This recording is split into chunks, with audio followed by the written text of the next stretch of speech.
नमस्कार। तो इंडिया का बजट 2026 आ चुका है और हर बार की तरह इसमें सबके लिए कुछ ना कुछ है।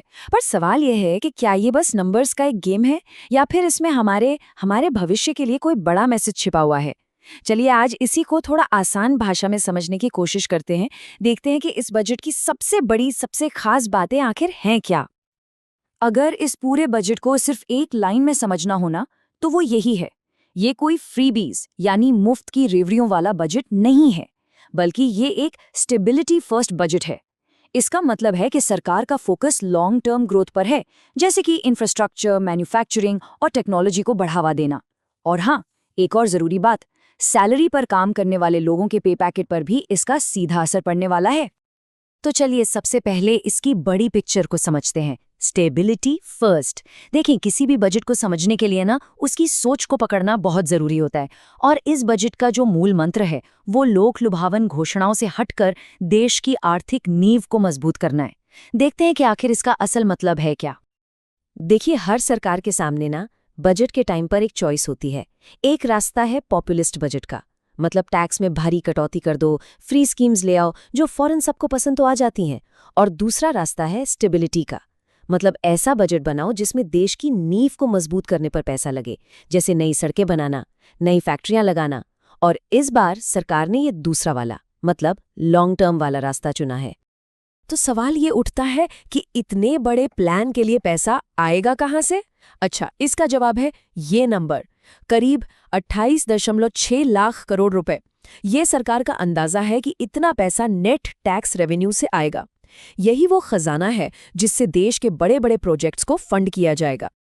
ठीक है, तो पैसा कहाँ से आएगा ये तो पता चल गया। अब असली सवाल, ये पैसा जा कहाँ रहा है? सरकार भविष्य के लिए किन चीज़ों पर, किन सेक्टर्स पर दांव लगा रही है? चलिए अब ये पता करते हैं। अगर हम पैसे के फ्लो को देखें ना, तो 3 बड़े एरिया एकदम साफ नजर आते हैं। सबसे बड़ा हिस्सा जा रहा है इंफ्रास्ट्रक्चर और रेलवे में। उसके बाद नंबर आता है मैन्युफैक्चरिंग और टेक्नोलॉजी का। और फिर टूरिज्म को भी अच्छा खासा पुश मिल रहा है। तो ये साफ है कि सरकार की प्राथमिकताएं क्या हैं। तो सबसे पहले बात करते हैं इंफ्रास्ट्रक्चर की, और उसमें भी खास तौर पर रेलवे की। सरकार इस पर रिकॉर्ड कैपिटल एक्सपेंडिचर कर रही है, मतलब ऐसा खर्च जो भविष्य में देश के लिए एसेट बनाएगा, जैसे नई सड़कें और ट्रेनें। इससे क्या होगा? बेहतर रेलवे सेफ्टी, मॉडर्न स्टेशंस और सामान की तेज आवाजाही। और जाहिर है, जब इतना कंस्ट्रक्शन होगा तो जॉब्स भी बनेंगी और स्टील सीमेंट जैसी इंडस्ट्रीज की डिमांड भी बढ़ेगी। अब आते हैं मैन्युफैक्चरिंग और टेक्नोलॉजी पर।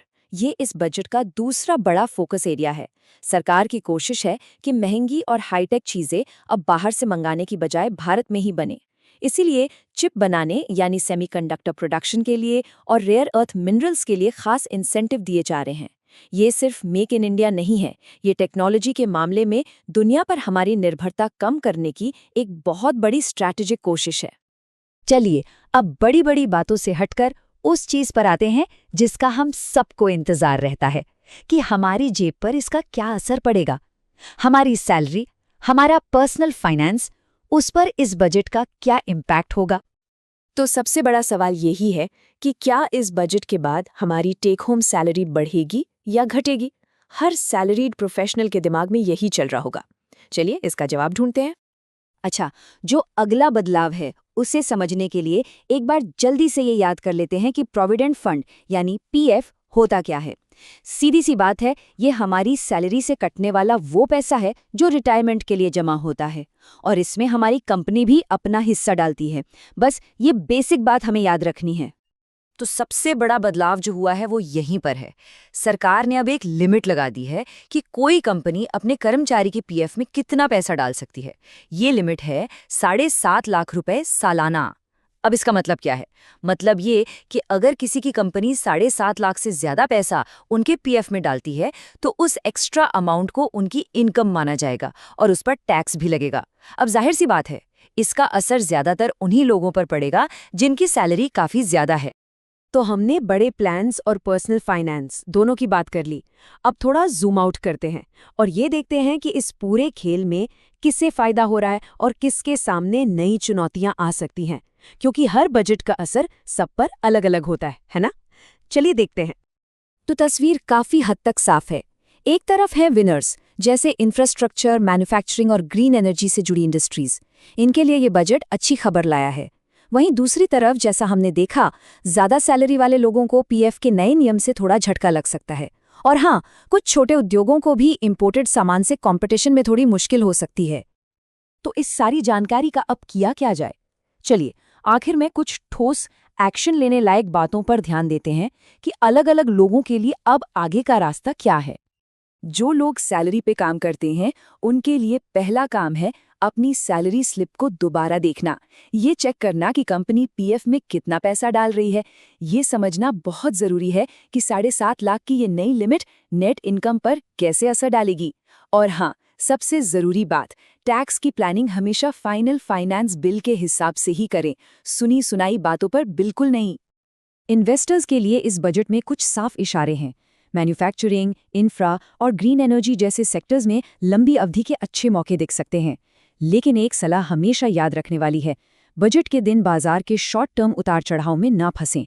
किसी भी कंपनी में पैसा लगाने से पहले उसकी नींव यानी उसके फंडामेंटल्स जरूर चेक कर लेने चाहिए।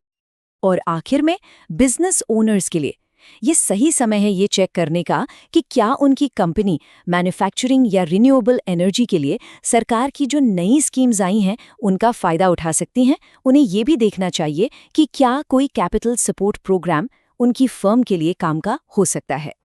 तो कुल मिलाकर कहें तो ये बजट एक बड़ा दांव है। शॉर्ट टर्म फायदों को छोड़कर लॉन्ग टर्म ग्रोथ पर खिला गया एक बड़ा दांव। लेकिन असली सवाल तो यही है कि क्या ये स्ट्रेटेजिक दांव भारत की अर्थव्यवस्था के लिए सही साबित होंगे? इसका जवाब तो खैर वक्त ही देगा। और अगर इस बारे में और गहराई से जानना है तो हमेशा ऑफिशियल सोर्सेज पर ही भरोसा करना सबसे अच्छा है, जैसे कि इंडिया बजट की सरकारी वेबसाइट या पीआरएस इंडिया का एनालिसिस। इस बजट को समझने की ये एक छोटी सी कोशिश थी। हमारे साथ जुड़ने के लिए धन्यवाद।